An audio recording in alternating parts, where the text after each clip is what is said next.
स्वागत है। राजस्थान के जिला दर्शन सीरीज में आज अपने जिस जिले के ऊपर चर्चा करेंगे वो हमारा जिला रहेगा पाली। जैन मंदिरों का जमघट भी कह सकते हैं, कलात्मक मंदिरों की शरणस्थली जिस जिले को कहा जाता है वो जिला पाली है। पाली जिले के बारे में अपने मेन जो है आज इस क्लास के अंदर चर्चा करने वाले हैं। रणकपुर के जैन मंदिर के बारे में क्या खास बातें हैं, रंगाई छपाई उद्योग पाली जिले में किस प्रकार से यहाँ का आज का एक अग्रणी उद्योग माना हुआ है।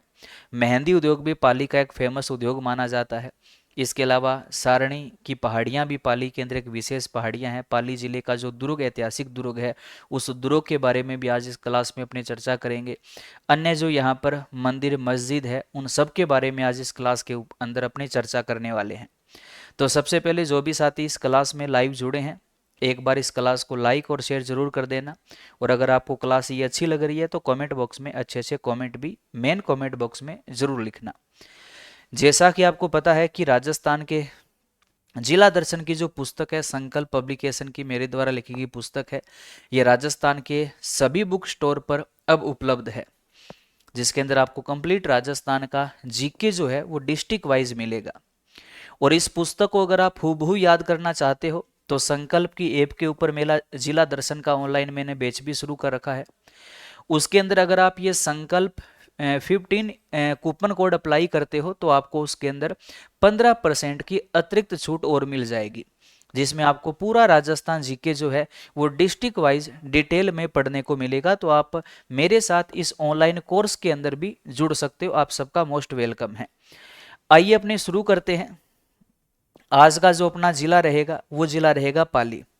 ये आपके सामने पहले पाली जिले का जो है वो मानचित्र है। इस मानचित्र के अंदर अपने पहले पाली जिले के बारे में जो मुख्य मुख्य बातें हैं वो अपने इसके अंदर कवर करने जा रहे हैं।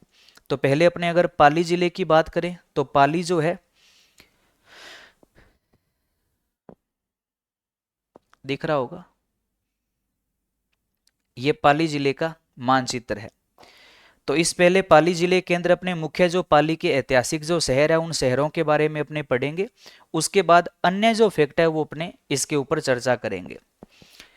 लगभग इस पाली जिले के अंदर यहाँ पर जो है वो लगभग अपना मेन जिला मुख्यालय स्थित है पाली। यहाँ पर ये अपना मेन जिला मुख्यालय पाली है, जिसके बारे में आज अपने को पढ़ना है। उसके अलावा पाली जिले की अन्य मुख्य जो है वो तहसीलें हैं, जिसमें उत्तरी दिशा की बात करें तो यहाँ पर रोहट है और यहाँ पर जो तहसील है वो है सोजत। पाली, रोहट, सोजत है। सोजत के दक्षिणी साइड में पाली के बिल्कुल पास में यहां पर तहसील पड़ती है मारवाड़ जंक्शन। मारवाड़ जंक्शन, पाली, रोहट, सोजत और मारवाड़ जंक्शन। मारवाड़ जंक्शन के दक्षिण में, मारवाड़ जंक्शन के बिल्कुल पास में और पाली के दक्षिण में यहाँ पर रानी है और यहाँ पर जो तहसील है वो पड़ती है देसूरी। पाली, उसके नीचे रानी है, रानी के बाद में देसूरी है। देसूरी के बिल्कुल पास में अगर अपने बात करें, पाली, रानी, देसूरी, उसके पास में यहाँ पर बाली है और बाली के दक्षिण में यहाँ पर सुमेरपुर है।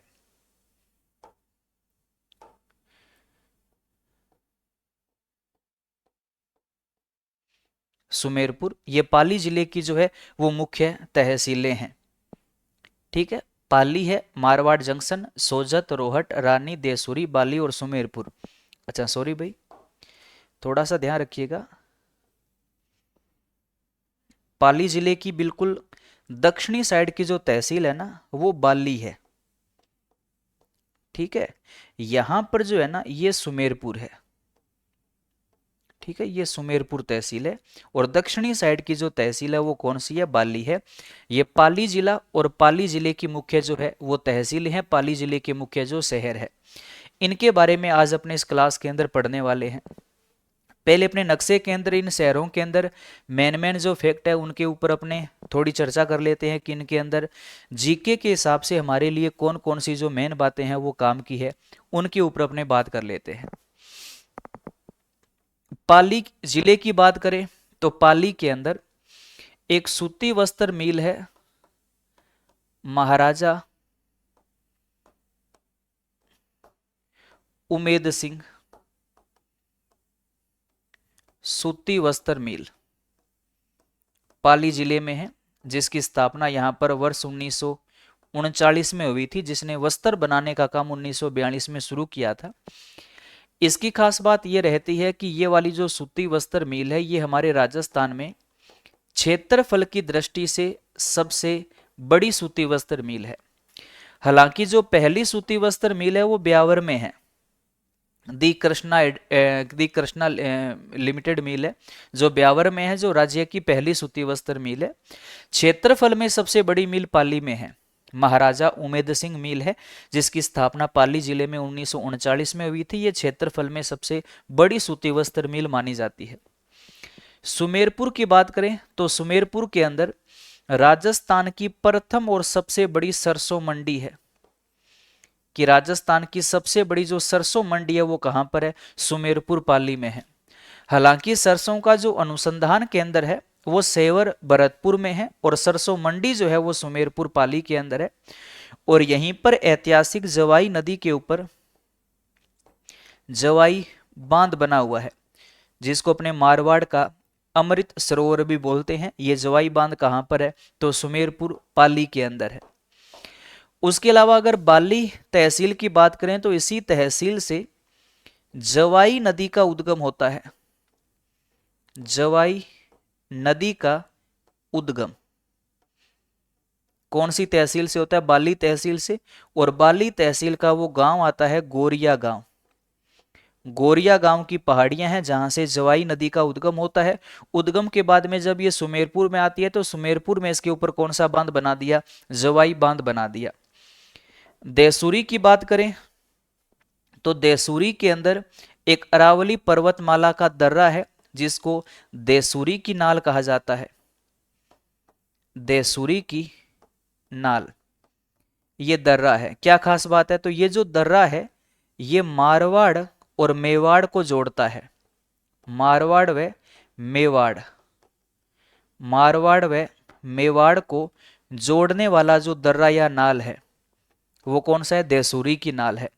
दर्रा क्या होता है, दो पहाड़ियों के बीच में जो तंग रास्ता होता है उसको दर्रा या नाल कहा जाता है। उसके बाद अगर अपने बात करें सोजत की, तो सोजत की खुशबूदार मेहंदी प्रसिद्ध है, कि अपने राजस्थान में खुशबूदार मेहंदी कहाँ की प्रसिद्ध है, सोजत पाली की प्रसिद्ध है। जबकि लाल सुर्ख मेहंदी जो है वो गेलुन राजसमंद की प्रसिद्ध है। और इसी सोजत के अंदर मेहंदी फेमस है, तो यहां पर मंडी भी किसकी होगी, मेहंदी मंडी होगी। और मेहंदी मंडी के साथ साथ याद रखना यहां पर अन्य जो मंडी है वो यहां पर मेहंदी मंडी है। इसके अलावा मेहंदी मंडी है, इसके अलावा यहां पर जो है यहाँ की खुशबूदार जो मेहंदी है वो भी सोजत की फेमस है। तो ये पाली की मुख्य तहसीलों के बारे में ऐतिहासिक बातें हैं जो जीके के अंदर बार बार एग्जाम में पूछी जाती है। पाली जिले में क्षेत्रफल की सबसे बड़ी सूती वस्त्र मिल है महाराजा उमेद सिंह मिल। सुमेरपुर में सबसे बड़ी सरसों मंडी है। सुमेरपुर में जवाई बांध है, जिसको अपने मारवाड़ का अमृत सरोवर भी बोलते हैं। बाली तहसील के गोरिया गांव से जवाई नदी का उद्गम होता है। देसूरी में अरावली पर्वतमाला का एक दर्रा विद्यमान है, देसूरी की नाल। खास बात है ये दर्रा मारवाड़ और मेवाड़ को जोड़ने का काम करता है। सोजत की बात करें तो यहाँ पर मेहंदी मंडी स्थित है, कृषि विपणन मेहंदी की विपणन मंडी यहाँ पर स्थित है। और सोजत की खुशबूदार मेहंदी फेमस है। और यहाँ का मेहंदी उद्योग जो है वो पाली जिले का फेमस है। और मेहंदी उद्योग का जो मेन केंद्र है वो कौन सा है, सोजत पाली यहाँ का फेमस माना जाता है। ये पाली जिले के मानचित्र के बारे में था। इतना समझ आ गया होगा। अब अपने पाली जिले के बारे में जो अन्य बातें हैं वो कवर करते हैं। पहले अपने बात करते हैं कि पाली के जो प्राचीन नाम है वो क्या मिलते हैं। तो पाली जिले के अगर अपने प्राचीन नामों की बात करें तो पाली के प्राचीन नामों में पलिका नगरी, पलिका और अन्य जो नाम है इसका पेपावती मिलता है। इसके प्राचीन जो नाम है वो है पलिक या पलिका नगरी, पलिका नगरी। पालिक, अन्य जो है वो पाली जिले के प्राचीन नाम मिलते हैं। यानी कि जो पाली का नाम है, पाली से संबंधित इसके जो प्राचीन नाम है वो किताबों में लिखे होते हैं, तो ये इस पाली के अपने प्राचीन नाम जो है वो मान सकते हैं। पलिका नगरी या पलिक नगरी है, इसके अलावा इसका प्राचीन नाम पालिक है। इसके अलावा अपने जैसे अपने पेपावती एक नाम है, वो भी किताबों में अपने पढ़ते हैं, पेपावती, पेपावती, ये भी इसके प्राचीन नामों में कई किताबों में लिखा होता है। तो ये इसके प्राचीन नाम है, कोई ज्यादा इतने महत्वपूर्ण है नहीं, बस पाली जो नाम है उससे मिलते जुलते से नाम है। इसके अलावा अगर पाली को अपने कोई उपनाम देना पड़े, उपनाम देना पड़े, तो पाली को जैन मंदिरों का जमघट कहा जाता है, जमघट कहा जाता है। कलात्मक मंदिरों की नगरी कहा जाता है, किसको? पाली को कहा जाता है। जैन मंदिरों का जमघट कहा जाता है, कलात्मक मंदिरों की इसको नगरी कहा जाता है। उसके बाद अगर अपने बात करें पाली का जो आरजे नंबर है, तो पाली का जो आरजे नंबर है वो कितना है? तो आरजे 22 है। पाली जिले का जो आरजे नंबर है वो कितना है? तो आरजे 22 है। याद रखिएगा सुमेरपुर का जो आरजे नंबर है ना, सुमेरपुर का जो आरजे नंबर है वो 57 है। ये तो पाली का है। इसके अलावा अगर आपसे पूछे सुमेरपुर, सुमेरपुर का जो आरजे नंबर है वो कितना है? 57 है। और पाली का जो आरजे नंबर है वो कितना है? 22 है। जबकि सुमेरपुर का जो आरजे नंबर वो कितना है? तो वो कितना है? 57 है। और पाली को जैन मंदिरों का जमघट कहा जाता है, कलात्मक मंदिरों की नगरी जो है वो पाली जिले को कहा जाता है। अन्य अगर अपने बात करें तो पाली जिले की जो जलवायु है, जलवायु की अगर अपने बात करें तो भारतीय मौसम विभाग के अनुसार पाली जिले में अर्धशुष्क प्रकार की जलवायु की प्रधानता है। कि पाली जिले की जलवायु कैसी है? तो यहाँ की जलवायु कैसी है? अर्धशुष्क जलवायु है। हालांकि कोपेन के, थोर्नवेट के और ट्रीवार्था के वर्गीकरण के अनुसार यहाँ पर अलग अलग प्रकार की जलवायु उन्होंने बताई थी। जैसे कोपेन ने यहाँ पर BSHW जलवायु को यहाँ पर प्रधानता दी थी। थोर्नवेट की माने तो उसने DAW को यहाँ पर प्रधानता दी थी। ट्रीवार्था की बात करें तो उसने यहाँ पर BSH जलवायु को यहाँ पर जो है वो प्रमुखता दी थी। लेकिन भारतीय मौसम विभाग यहाँ की जलवायु कैसी मानता है? तो यहाँ पर अर्धशुष्क जलवायु जो है वो भारतीय मौसम विभाग मानता है। उसके बाद अगर बात करें पाली के अंदर जो मिट्टी पाई जाती है, तो पाली का जो उत्तरी भाग है वहां पर रेतीली बलुई मिट्टी का भी विस्तार है। रेतीली बलुई मिट्टी का जो विस्तार है वो पाली जिले के उत्तरी भाग पर देखा जाता है। इसके अलावा यहाँ पर भूरी जो रेतीली मिट्टी है उसका भी विस्तार यहाँ पर देखने को मिलता है। और यहाँ पर जो लूणी बेसिन के आसपास वाला जो एरिया है उसके पाली के दक्षिणी भाग में हालांकि लवणीय मिट्टी का भी विस्तार देखने को मिलता है, लेकिन ज्यादा यहाँ पर रेतीली बलुई मिट्टी और भूरी मिट्टी का जो विस्तार है वो यहाँ पर पाली जिले में देखने को मिलता है। उसके अलावा पाली जिले के अंदर अगर अपने वनस्पति की बात करें तो यहाँ पर अर्धशुष्क टाइप की वनस्पति पाई जाती है। यानी कि यहाँ पर एक तो मरुद्भिद प्रकार की जो वनस्पति है जिसको अपने जीरोफाइट्स वनस्पति बोलते हैं, जीरोफाइट्स वनस्पति जो है वो यहाँ पर पाई जाती है, जीरोफाइट्स या मरुद्भिद वनस्पति। हालांकि इस वनस्पति का अधिकांश जो एरिया है वो मरुस्थल का पश्चिमी भाग है, लेकिन पाली वाले क्षेत्र के अंदर भी ये वनस्पति हमें मिलती है। इसके अलावा याद रखना इसी पाली के अंदर स्टेपी वनस्पति भी देखने को मिलती है। जो स्टेपी वनस्पति है वो भी पाली वाले क्षेत्र के अंदर देखने को मिलती है। जलवायु अर्धशुष्क है तो इसी के आधार पर कोपे ने अर्धशुष्क जलवायु प्रदेश में स्टेपी वनस्पति मानी थी। तो पाली के अंदर पाई जाने वाली एक वनस्पति का प्रकार और कैसा होगा? स्टेपी वनस्पति का प्रकार यहां पर माना जाएगा। उसके अलावा अगर अपने बात करें यहां पर अपवाह तंत्र की, तो अपवाह तंत्र की बात करें तो यहाँ की सबसे मुख्य जो नदी मानी जाती है वो यहाँ पर जवाई नदी का जो मुख्यतः यहाँ पर जो है वो बहाव क्षेत्र माना जाता है। हालांकि जो पाली जिला है वो लूणी बेसिन के अंतर्गत भी आता है। लूणी नदी का जो बहाव है वो पाली के उत्तरी भाग में से माना जाता है, लेकिन लूणी नदी को पाली जिले में प्रमुखता इसलिए नहीं दी जाती क्योंकि पाली के कोई आंशिक बहाव के पाली जिले के आंशिक क्षेत्र में लूणी नदी थोड़ी सी बहकर जाती है। तो कई किताबों में लूणी नदी को पाली में बहता हुआ मानते भी है और नहीं भी मानते, क्योंकि एक छोटे से गांव को कवर करती है। तो यहाँ की जो मेन नदी अपने मान सकते हैं वो यहाँ की कौन सी है, जवाई नदी है। और इसी नदी के ऊपर निर्मित जो बांध है वो बांध कौन सा है, जवाई बांध है। जवाई बांध है जो इसी नदी पर निर्मित है, पाली जिले के अंदर है। और पाली जिले का वो कस्बा कौन सा है, तो वो कौन सा है, सुमेरपुरा कस्बा है। कौन सा कस्बा है, सुमेरपुरा कस्बा है, जिस कस्बे के अंदर ये जवाई बांध बना हुआ है। अब इस जवाई बांध को थोड़ा ढंग से कवर करना एग्जाम के लिए बड़ा महत्वपूर्ण है। देखिएगा,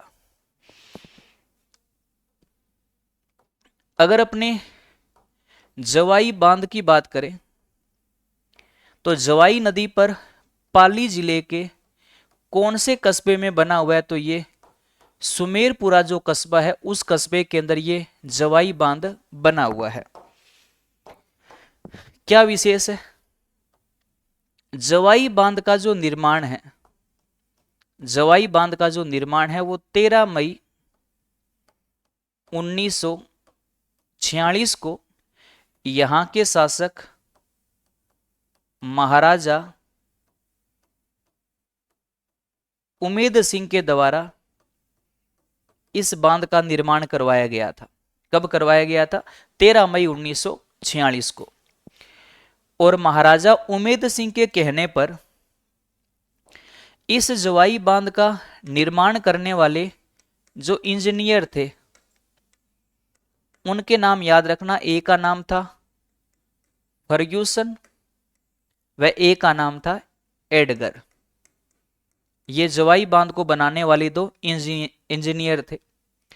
और इस बांध की खास बात यह रही कि ये बांध हमारे पश्चिमी राजस्थान के अंदर या मरुस्थल के अंदर या मारवाड़ वाले क्षेत्र में जितने भी बांध है उन सब के अंदर बहाव क्षमता की दृष्टि से या जल ग्रहण क्षमता की दृष्टि से ये वाला जो बांध है ये यहाँ का सबसे बड़ा बांध माना जाता है। हालांकि अपने पूरे राजस्थान में बहाव क्षमता का सबसे बड़ा जो बांध है वो राणा प्रताप सागर बांध है, चित्तौड़गढ़ में चंबल पर बना हुआ है। जबकि मरुस्थल में बहाव क्षमता का सबसे बड़ा जो बांध है वो कौन सा है, जवाई बांध है। मरुस्थल में भी कह सकते हो, पश्चिमी राजस्थान का भी कह सकते हो, मारवाड़ का भी कह सकते हो। तो ये पश्चिमी राजस्थान मरुस्थल का या मारवाड़ का बहाव क्षमता में सबसे बड़ा बांध है, तो इसको यहाँ का अमृत सरोवर भी कहा जाता है। अमृत सरोवर, ये मतलब ये जवाई बांध का क्या हो गया, उपनाम हो गया। क्या उपनाम हो गया, पश्चिमी राजस्थान का अमृत सरोवर, मरुस्थल का अमृत सरोवर या मारवाड़ का अमृत सरोवर किसको कहा जाता है, जवाई बांध को कहा जाता है। एक बड़ी काम की बात याद रखिएगा, जवाई जो बांध है इसमें जल आवक क्षमता बढ़ाने के लिए, जल आवक क्षमता बढ़ाने के लिए या ये कह सकते हो जवाई बांध में अतिरिक्त जलापूर्ति करवाने के लिए इस बांध से एक जल सुरंग को जोड़ा गया है, सेई जल सुरंग। तो सेई जल सुरंग का संबंध किस बांध से है, जवाई बांध से है। ये जवाई बांध को अतिरिक्त जलापूर्ति करवाने का काम करती है।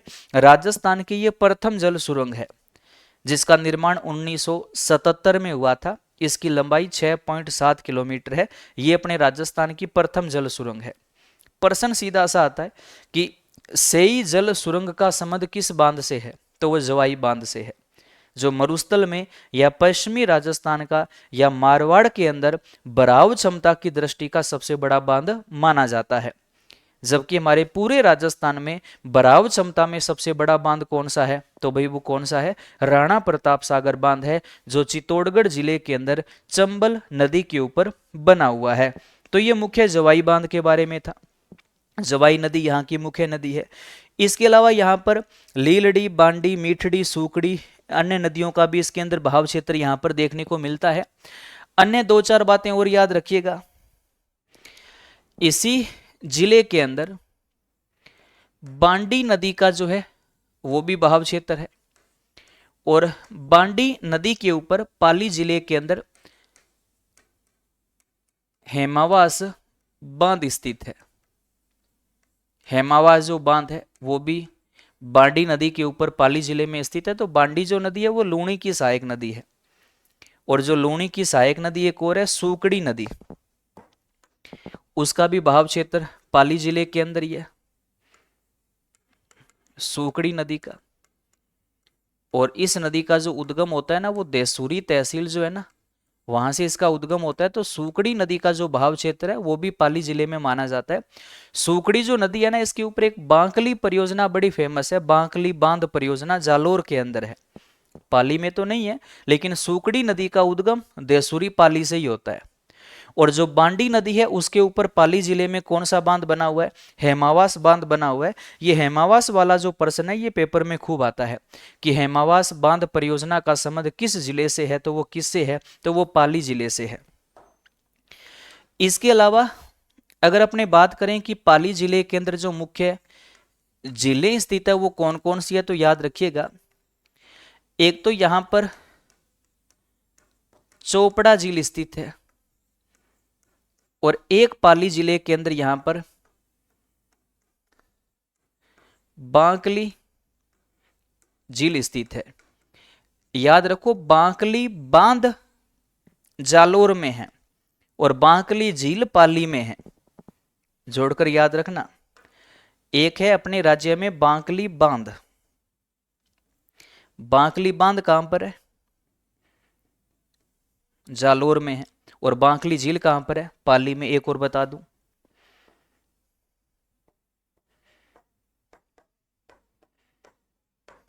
सरदार समंद एक नाम आएगा, ठीक है। सरदार समंद नाम का बांध भी है और सरदार समंद नाम की झील भी है, ठीक है, समझना। सरदार समंद बांध जो है ये तो है पाली में, और सरदार समंद झील जो है ये है जोधपुर के अंदर, ठीक है। ये भी एक अच्छा फैक्ट है। ये सरदार समंद बांध जो है ना, ये सूकड़ी नदी के ऊपर बना हुआ है, पाली जिले में बना हुआ है। जबकि सरदार समंद झील कहां पर है? जोधपुर में है। तो बांकली झील पाली में है और बांकली बांध जालोर में है। अच्छा फैक्ट है, एक जैसे नाम है, एग्जाम में बहुत पूछे जाते हैं। एक जैसे नामों को ढंग से कवर करने की कोशिश करना। तो ये पाली जिले का मुख्य भूगोल है, मुख्य फैक्ट है। उसके अलावा कला संस्कृति की बात करें तो पाली जिले में एक बड़ा फेमस नाम आता है, रणकपुर के जैन मंदिर। रणकपुर के जैन मंदिर कहां पर है? पाली जिले के अंदर है। रणकपुर के जैन मंदिरों के बारे में कहा जाता है कि इस मंदिर का जो निर्माण है वो महाराणा कुंभा के शासनकाल में दारणाक सेठ ने इस मंदिर का निर्माण करवाया था। ये मथाई नदी के किनारे पर ये रणकपुर के जैन मंदिर स्थित है, जिसमें 1444 खंबे हैं। तो इसको खंबों का वन भी कहा जाता है, वनों का मंदिर भी कहा जाता है, खंबों का मंदिर भी कहा जाता है, खंबों का अजायब घर भी इस मंदिर को कहा जाता है। मथाई नदी के किनारे पर यह मंदिर स्थित है, और मथाई जो नदी है वो जवाई की सहायक नदी है। अब देखो रणकपुर के जैन मंदिरों के बारे में अगर अपने मेन बातें इसमें कवर करें तो इसका जो निर्माण हुआ था वो महाराणा कुंभा के शासनकाल में, महाराणा कुंभा के शासनकाल में दारणाक शाह सेठ के द्वारा रणकपुर के जैन मंदिरों का निर्माण करवाया गया था। और रणकपुर के जो जैन मंदिर है वो किस नदी के किनारे पर है? मथाई नदी के किनारे पर है। और जो मथाई नदी है ये किसकी सहायक नदी है? जवाई की सहायक नदी है। और जवाई किसकी है, तो वो लूणी की सहायक नदी है। तो ये किस नदी के किनारे पर है, तो ये यहाँ पर कह सकते हैं मथाई नदी के किनारे पर है। इस रणकपुर के जैन मंदिर का जो शिल्पी है, रणकपुर के जैन मंदिर का जो शिल्पी है, कमेंट करके बताओ कौन है। देप्पा या देपाग जो है वो रणकपुर के जैन मंदिर का मुख्य शिल्पी माना जाता है। कि रणकपुर के जैन मंदिर का मुख्य शिल्पी कौन है, तो देप्पा या देपाग जो है यह मुख्य शिल्पी माना जाता है। और रणकपुर के जैन मंदिर में जिस तीर्थंकर की मुख्य रूप से जो मूर्ति यहाँ पर स्थापित है वो यहाँ पर आदिनाथ जी है। आदिनाथ जी जो जैनियों के प्रथम तीर्थंकर थे, उनकी जो मूर्ति है इस जैन मंदिर के अंदर मुख्य जो मूर्ति है वो इनकी यहाँ पर विराजमान है। और रणकपुर के जो जैन मंदिर है इसमें टोटल अगर अपने खंभों की बात करें तो इसके अंदर टोटल 1444 खंभे हैं। 1444 खंभों से ये जो मंदिर है ये निर्मित है। तो सबसे ज्यादा जो खंभे वाली इमारत है वो ये रणकपुर के जैन मंदिर माने जाते हैं। इसको खंभों का अजायब घर भी कहा जाता है, इसको चौमुखा मंदिर भी कहा जाता है। चौमुखा मंदिर के नाम से भी इसी को जाना जाता है। इस मंदिर को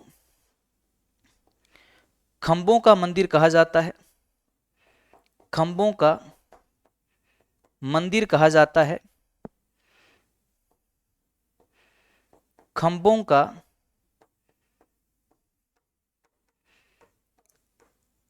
अजायब घर कहा जाता है, इसी को चौमुखा मंदिर जो है वो इसी रणकपुर के जैन मंदिर को कहा जाता है। तो ये मुख्य रणकपुर के जैन मंदिर के बारे में था। दोबारा देखिएगा, रणकपुर के जैन मंदिर का निर्माण महाराणा कुंभा के शासन काल में दरणक सेठ ने करवाया था। इस मंदिर का मुख्य जो शिल्पी है वो देपा या देपाक है। मथाई नदी के किनारे पर है। मथाई नदी जवाई की सहायक नदी है। और इस मंदिर में मुख्य जो मूर्ति है वो प्रथम तीर्थंकर आदिनाथ की इसके अंदर मूर्ति जो है वो विराजमान है। सबसे ज्यादा खंभों वाली जो इमारत है वो यही है जिसमें 1444 खंभे बने हुए हैं। तो इस मंदिर को खंभों का मंदिर, खंभों का अजायब घर भी कहा जाता है। और इसी को एक अन्य जो नाम है इसका चौमुखा मंदिर है, चौमुखा मंदिर भी इसी मंदिर को कहा जाता है। तो ये मुख्य रणकपुर के जैन मंदिर के बारे में था। समझ में आ गया। इसके अलावा अगर अपने बात करें तो पाली के अंदर एक ऐतिहासिक मंदिर और है, सुगाली माता जी का मंदिर।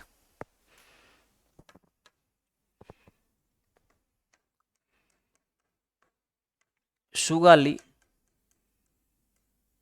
माता जी का मंदिर। और पाली में कहां पर है, तो पाली के अंदर आउवा के अंदर है। पाली में कहां पर है, तो ये आउवा के अंदर है। किन का मंदिर है, सुगाली माता जी का मंदिर है, जो पाली में कहां पर है, तो ये पाली के अंदर आउवा के अंदर है। क्या खास बात है, सुगाली माता 1857 की क्रांति की कुलदेवी कह सकते हो, आराध्या देवी कह सकते हो। आउवा के ठाकुरों की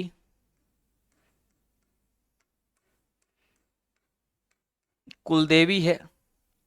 ठाकुर कुशाल सिंह चंपावत की इष्ट देवी है, इष्ट देवी है। और इसी माता को 10 सिर व 54 हाथों वाली माता भी कहा जाता है। 10 सिर व 54 हाथों वाली माता भी इसी सुगाली माता को कहा जाता है। तो सुगाली माता का ऐतिहासिक मंदिर पाली में कहां पर है, तो आउवा के अंदर है। ये आउवा के ठाकुरों की कुल देवी है, 1857 की क्रांति की देवी है। ठाकुर कुशाल सिंह चंपावत, जिन्होंने आउवा के अंदर 1857 की क्रांति का जो है वो उस क्रांतिकारियों का मेन इन्होंने नेतृत्व किया था। इनकी इष्ट देवी भी सुगाली माता है। और सुगाली माता को 10 सिर और 54 हाथों वाली जो माता है वो भी किनको कहा जाता है, तो सुगाली माता को कहा जाता है। इनका मंदिर भी कहां पर है, तो इनका मंदिर भी पाली में। और पाली में कहां पर है, तो इनका मंदिर जो है वो आउवा के अंदर है। उसके अलावा एक आपने आउवा केंद्र नाम सुना होगा, फालना। फालना कहां पर है? पाली के अंदर है। और फालना के छाते प्रसिद्ध है। छाते प्रसिद्ध है कि छाते कहाँ के प्रसिद्ध है? तो फालना पाली के प्रसिद्ध है। छाते कहाँ के प्रसिद्ध है? तो ये फालना पाली के जो है वो छाते प्रसिद्ध है। खास बात है यहाँ पर फालना के अंदर जैन संप्रदाय का प्रथम एक स्वर्ण मंदिर है। याद रखिएगा, फालना के अंदर जैन संप्रदाय का प्रथम स्वर्ण मंदिर कहां पर है? फालना के अंदर। इसलिए इसको जैन संप्रदायों का अमृतसर भी कहा जाता है। इसको जैन संप्रदाय का अमृतसर भी कहा जाता है। इसी को मिनी मुंबई भी कहा जाता है। फालना को इसी को मिनी मुंबई भी कहा जाता है। फालना छातों के लिए प्रसिद्ध है। और यहाँ पर जैन संप्रदाय का प्रथम जो है वो स्वर्ण मंदिर भी कहां पर है? तो वो फालना पाली के अंदर स्थित है। इसके अलावा आपको ये भी पता है कि ओम बन्ना जी का जो मेन मंदिर है वो भी पाली के अंदर ही है। ओम बन्ना जी का मंदिर, ओम बन्ना जी का मंदिर पाली में कहां पर है? चोटीला के अंदर है। पाली में जगह का नाम है चोटीला। ड्राइवरों के इष्ट देवता है ओम बन्ना जी। इनका भी जो मेन मंदिर है वो चोटीला पाली के अंदर है। और चोटीला के अंदर एक दरगाह भी तो है, बताओ कौन सी है ना? एक दरगाह भी है, चोटीला पीर दुल्ले शाह की दरगाह।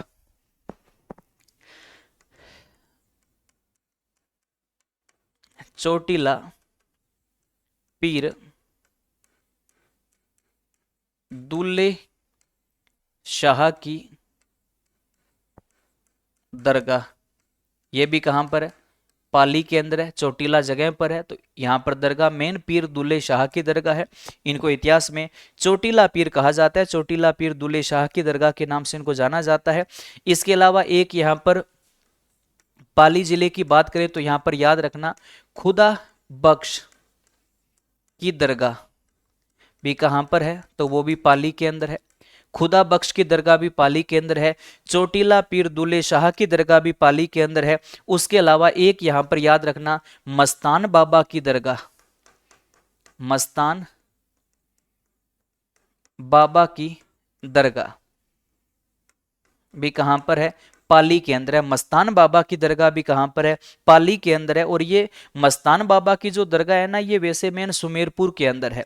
मेन ये कहां पर है? याद रखो, सुमेरपुर के अंदर है। वैसे पाली जिला याद रखना, मेन जिले के साथ में दरगाहों के प्रश्न जो है पेपर में कई बार आ जाते हैं। तो मस्तान बाबा की दरगाह भी कौन से जिले के अंदर है? पाली में है। और पाली में मेन जगह का नाम क्या है? तो यहां पर मेन जगह का जो नाम है वो क्या है? सुमेरपुर है। उसके अलावा पाली के अंदर याद रखना, परशुराम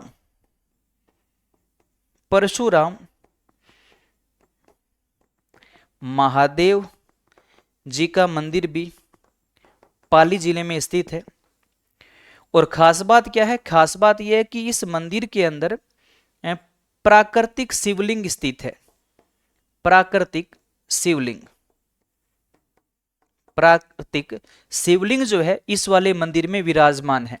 जो पाली में परशुराम महादेव जी का जो मंदिर है, उस मंदिर में प्राकृतिक शिवलिंग यहां पर विराजमान है।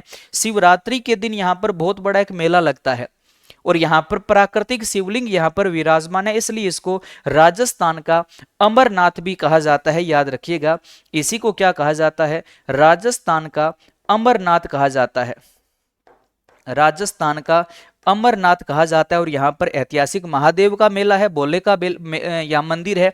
तो यहाँ पर मेला कब लगेगा? शिवरात्रि को यहाँ पर एक बहुत बड़ा मेला लगता है। खास बात क्या है? इस वाले मंदिर में प्राकृतिक शिवलिंग विराजमान है, तो इसको क्या कहा जाता है? राजस्थान का इसको अमरनाथ कहा जाता है। और जैनियों का प्रथम जो स्वर्ण मंदिर है, जैनियों का जो प्रथम स्वर्ण मंदिर है वो कहां पर है? तो याद रखना, वो फालना के अंदर है। और फालने का क्या प्रसिद्ध है? फालना के छाते प्रसिद्ध है। तो ये यहाँ के मुख्य अपने कह सकते हैं कि मुख्य यहाँ के जो स्थापत्य निर्माण है वो इसके अंदर कह सकते हैं। इसके अलावा पाली के अंदर अगर कोई ऐतिहासिक बड़ा दुर्ग है तो वो दुर्ग कौन सा है? सोजत का किला है। सोजत का किला कहां पर है? पाली जिले के अंदर है। फेमस दुर्ग है सोजत का किला। मारवाड़ के जब अपने राठौड़ वंश पढ़ते हैं तो राठौड़ वंश के अंदर सोजत के किले का बहुत ज्यादा यहां पर जिक्र आता है। और ये जो सोजत का किला है, ये सोजत का किला पाली के अंदर सोजत तहसील में पड़ता है, जो नानी सीरडी पहाड़ी पर है। नानी सीरडी पहाड़ी के ऊपर ये स्थित है। कौन से जिले में? पाली के अंदर सोजत तहसील के अंदर आता है। और कहा जाता है कि मारवाड़ शासक राव मालदेव का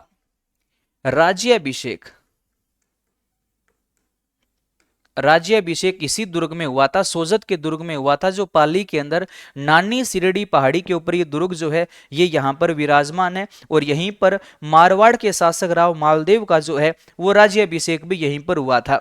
और राव मालदेव को हशमत वाला राजा कहा जाता है। 52 युद्धों का विजेता भी राव मालदेव को कहा जाता है। ऐतिहासिक इन्होंने 1541 में पाहेबा साहेबा का युद्ध लड़ा था और 1544 में गिरी सुमेल का युद्ध भी लड़ा था शेरशाह सूरी के साथ। जिस युद्ध विजय के बाद सूरी ने कहा था कि एक मुट्ठी भर बाजरे के लिए मैं आज हिंदुस्तान की बादशाहत को बैठता, तो वही मारवाड़ का प्रतापी राजा है राव मालदेव, जिसका राज्याभिषेक सर्वप्रथम कहां हुआ था? तो पाली के सोजत के दुर्ग में हुआ था। और यहीं पर पाली जिले के अंदर राव सिंहा का स्मारक भी है। राव सिंहा का स्मारक भी कहां पर है? पाली के अंदर। और राव सिंहा जो था वो मारवाड़ के राठौड़ वंश का संस्थापक है। मारवाड़ के राठौड़ वंश का संस्थापक कौन है? तो राव सिंहा है। और राव सिंहा का जो स्मारक है वो किस जिले के अंदर आता है? तो इसका स्मारक, राव सिंहा का स्मारक जो है वो भी कहां पर बना हुआ है? पाली जिले के अंदर बना हुआ है। और ये मेन बिट्ठू गांव के अंदर राव सिंहा का स्मारक है। बस मेन जिला याद रखना कि राव सिंहा का स्मारक कौन से जिले में? पाली के अंदर है। और मारवाड़ के राठौड़ वंश का संस्थापक कौन था? तो वो राव सिंहा था। और सोजत के दुर्ग में मारवाड़ के शासक राव मालदेव का राज्याभिषेक हुआ था। इसके अलावा पाली जिले के अंदर 1857 की जब अपने क्रांति पढ़ते हैं, 1857 की जब अपने क्रांति पढ़ते हैं तो 1857 की क्रांति के अंदर एक आउवा का बहुत बड़ा जिक्र आता है। और आउवा के अंदर क्रांति का नेतृत्व करता जो था वो कौन था? ठाकुर कुशाल सिंह चंपावत था। ठाकुर कुशाल सिंह चंपावत यहां का मुख्य नेतृत्वकर्ता जो है वो आउवा में क्रांति का नेतृत्वकर्ता माना जाता है। कहा जाता है कि 1857 की क्रांति में आउवा के अंदर कोई बहुत बड़ी सैनिक छावनी नहीं थी, क्योंकि उस समय हमारे क्रांति के समय राज्य में 6 सैनिक छावनी थी।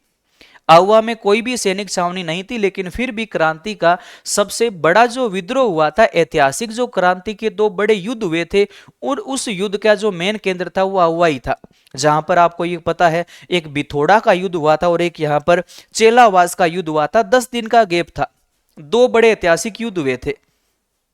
एक हुआ था 8 सितंबर 1857 को और एक हुआ था 18 सितंबर 1857 को। 8 सितंबर को जो युद्ध हुआ था उस युद्ध का नाम था बिथोड़ा का युद्ध। बिथोड़ा का युद्ध हुआ था। और 18 सितंबर को जो युद्ध हुआ था वो कौन सा हुआ था? चेलावास का युद्ध हुआ था। चेलावास का युद्ध हुआ था। इस युद्ध को गोरों कालों का युद्ध भी कहा गया था। गोरों कालों का युद्ध भी किसको कहा गया था? चेलावास युद्ध को कहा गया था। जो कब हुआ था? 18 सितंबर 1857 को यहां पर चेलावास का युद्ध हुआ था। उसी को गोरों कालों का युद्ध भी कहा गया था। बिथोड़ा का जो युद्ध हुआ था ये युद्ध किसके बीच हुआ था? तो ठाकुर कुशाल सिंह चंपावत व कैप्टन हीथकोट के मध्य ये युद्ध हुआ था, जिसमें हीथकोट पराजित हुआ था। ठाकुर कुशाल सिंह चंपावत इस युद्ध में विजय हुआ था। हीथकोट यहां पर मारा गया था। ये जब खबर मारवाड़ के पीए को चली, खबर जब मारवाड़ के पीए को पता चली तो मारवाड़ का जो पॉलिटिकल एजेंट था उसमें कौन था, तो मारवाड़ का जो पॉलिटिकल एजेंट था उसमें कौन था, तो मारवाड़ के अंदर पैट्रिक लॉरेंस जो था उसमें वहां पर था। तो पैट्रिक लॉरेंस जो है वो 10 दिन बाद खुद ठाकुर के साथ यहां पर लड़ने के लिए आया, और ये जो चेलावास का युद्ध है ये ठाकुर और पैट्रिक लॉरेंस के मध्य लड़ा गया था, जिसमें ठाकुर जो है कुशाल सिंह चंपावत की सेना जो है यहां पर विजय हुई थी। तो कहा जाता है कि 1857 की क्रांति में आहुआ एकमात्र ऐसा केंद्र था जहां पर कोई सैनिक छावनी नहीं थी, लेकिन फिर भी क्रांति का सबसे ज्यादा जो विद्रोह जो हुआ था, युद्ध जो हुआ था, वो कहां हुआ था, आहुआ के अंदर हुआ था। चेलावास का जो युद्ध हुआ था ये लिख सकते हो, ठाकुर कुशाल सिंह चंपावत और यहां पर पैट्रिक लॉरेंस के मध्य, पैट्रिक लॉरेंस के मध्य ये युद्ध हुआ था। दोनों केंद्र अपने क्रांतिकारी जो है वो जीत गए थे, अंग्रेजों को हार का सामना करना पड़ा था। दो बड़े ऐतिहासिक युद्ध यहां पर लड़े गए थे। तो यह पाली जिले से संबंधित मुख्य जीके के फैक्ट है। और इसी प्रकार से देखो यूट्यूब के अंदर बार बार मैं कह रहा हूं कि यूट्यूब के अंदर कोई भी जो है उसको पूरा डिटेल के अंदर हम चाहकर भी नहीं बता सकते। अगर और ज़्यादा इसको डिटेल में बताएं, प्रत्येक बात लिख लिख कर आपको बताएं, आराम से बोलकर बताएं, तो वो फिर क्लास लंबी हो जाती है। और यूट्यूब पर मुझे नहीं लगता कि 1 घंटे से ज़्यादा वाली क्लास जो है उसको स्टूडेंट्स थोड़े देखना पसंद करेंगे, क्योंकि यूट्यूब के ऊपर एक सिंपल सी थ्योरी है कि कम समय में बहुत सारा मैटर चाहिए। इसलिए यूट्यूब पर तो उस चीज़ को थोड़ा सा हम शॉर्ट के अंदर ही करवा पाते हैं, पूरा डिटेल में नहीं करवा पाते। अगर आप जिला दर्शन की पुस्तक को अभी तक नहीं लिया है तो अभी अपने नज़दीक जो भी बुक स्टोर है उसके ऊपर जाइए और राजस्थान की जिला दर्शन की नवीन अपडेट जो बुक है वो एक बार वहां पर जाकर इस बुक को खोलकर देख लीजिए। देखने के बाद आपको अपने आप पता चलेगा कि यहाँ पुस्तक हमारे बहुत काम की है, क्योंकि जो राजस्थान के नए जिले बने हैं और टोटल 50 जिले हो गए, कहाँ पर क्या जुड़ा है, कहाँ पर क्या हटा है, उस बात को बड़ी आसान सी भाषा में मैंने यहाँ पर समझा रखा है। और ये पूरी पुस्तक एक सिस्टम से लिखी हुई है, संभाग वाइज लिखी हुई है। संभाग जैसे पहले बीकानेर संभाग, फिर बीकानेर संभाग के चारों जिलों की डिटेल है, फिर जोधपुर संभाग, जोधपुर संभाग के सभी जिलों की डिटेल है। इस प्रकार से सिस्टम से है। और जिले की डिटेल का मतलब है कि उसके अंदर भी पॉइंट है। पहले जिले का सामान्य परिचय है, फिर जिले का भूगोल है, फिर जिले की कला संस्कृति है, फिर जिले का इतिहास है, फिर उस जिले के अन्य महत्वपूर्ण तथ्य है जिसमें वहाँ के मुख्य व्यक्तित्व के बारे में करंट जीके के मुख्य फैक्ट डाले गए हैं। और अगर वहाँ पर मुख्य कोई संस्था वगैरह अगर कोई कार्यरत है तो उनके बारे में फिर उसके अंदर लिखा गया है। तो बड़ी शानदार पुस्तक है, अच्छी मेहनत की है, एक बार पुस्तक को देखना जरूर। और अगर आप ये पुस्तक मेरे साथ लाइव बैच में जुड़कर अगर याद करना चाहते हो, राजस्थान जीके जो है उस जीके को अगर पूरा डिटेल में आप अगर याद करना चाहते हो तो मेरे साथ इस जिला दर्शन के लाइव बैच के अंदर जुड़ सकते हो। 12 दिसंबर से लाइव बैच ये शुरू हो चुका है। क्लास का जो बैकअप है वो आपकी ऐप के अंदर, आपके कोर्स में आपके पास 1 साल तक वैलिड रहेगा। 1 साल तक कितनी मर्जी बार आप वो क्लासें देख सकते हो, सुन सकते हो। बोर्ड PDF फाइल उसके अंदर हाथों हाथ आपके सामने अपलोड हो जाया करेगी। बोर्ड PDF फाइल भी आपको पढ़ने के लिए वहाँ पर एक सॉफ्ट कॉपी मिलेगी। अगर इस कोर्स में आप जुड़ते हो तो ध्यान देना, संकल्प 15 जो कूपन कोड अगर ये अप्लाई करोगे तो आपको इस कोर्स में 15% की अतिरिक्त छूट और मिल जाएगी। 5 दिन के लिए ऐसा ये ऑफर, ये कूपन कोड इसके अंदर अप्लाई रहेगा। उसके बाद कूपन कोड वाला जो ऑफर है वो हट जाएगा। फिर इसकी जो भी फीस रहेगी, फिलहाल फीस शायद तक इसकी 400-500 रुपये के लगभग होगी। 4-5 दिन बाद में इस कोर्स की फीस 1000 प्लस कर दी जाएगी। तो फिलहाल ऑफर के अंदर है। अगर अभी तक आप इस कोर्स से नहीं जुड़े हो तो अभी जल्दी इस कोर्स के अंदर भी आप मेरे साथ लाइव कोर्स के अंदर जुड़ सकते हो। जो लाइव देख रहे हैं उनमें से स्टूडेंट्स लगभग होंगे जो लाइव इस बैच में मेरे साथ जुड़े हुए हैं। उनको पता है कि जीके उस बैच के अंदर कितना डिटेल में, कितना सिस्टम से अपने उस जीके को पढ़ रहे हैं। तो वो आप इस बैच के अंदर जुड़ोगे तो आपको अपने आप पता चल जाएगा। एक बार विश्वास करके बैच के अंदर जुड़कर देखो, आपको पता चलेगा कि राजस्थान जीके को किस हिसाब से हम और ज़्यादा अच्छा मजबूत बना सकते हैं, जो हमारे लिए बहुउपयोगी सिद्ध होने वाला है। और पुस्तक के बारे में एक बार ज़रूर देखिएगा, नज़दीक बुक डिपो पर जाकर जिला दर्शन की जो पुस्तक है वो ज़रूर एक बार परचेज कीजिएगा। बाकी ये आज पाली जिले के बारे में हमने पढ़ा। अगर कोई साथी इस क्लास में पाली जिले से संबंधित है तो पाली जिले से संबंधित जो साथी, उनसे निवेदन है कि ऐसी कोई बात जो किताबों में पढ़ने को हमें नहीं मिलती वो बात आप मेन कमेंट बॉक्स में ज़रूर हमें बताइएगा, ताकि वो भी बात हम ऐड करें, जो सभी साथियों तक पाली ज़िले की और भी जो मेन खास बातें हैं वो भी पहुंच पाए। तो वो भी कमेंट में लिखा करो। जो जिस ज़िले से संबंधित स्टूडेंट्स इस क्लास को देखते हैं वो अपने ज़िले के बारे में अच्छी सी बातें भी कमेंट में ज़रूर लिखा करो, ताकि वो भी बात हम किताबों में लिख सके और भी साथियों तक वो बात हम पहुंचा सकें, जिसका फ़ायदा सभी साथियों को मिले। बाकी यूट्यूब के ऊपर जिला दर्शन सीरीज़ के साथ हमेशा जुड़े रहिएगा। कोशिश करूंगा इसी सीरीज़ में आपको सभी ज़िलों के बारे में मेन मेन बातें इसी प्रकार से बताने की। अच्छे से कमेंट करते रहा करो, थोड़ा सा हौसला बढ़ता है। बाकी अपना ध्यान रखा करो, सर्दी बढ़ गई है, स्वस्थ रहो, मुस्कुराते रहो। सबका बहुत बहुत धन्यवाद। जय हिंद, जय भारत।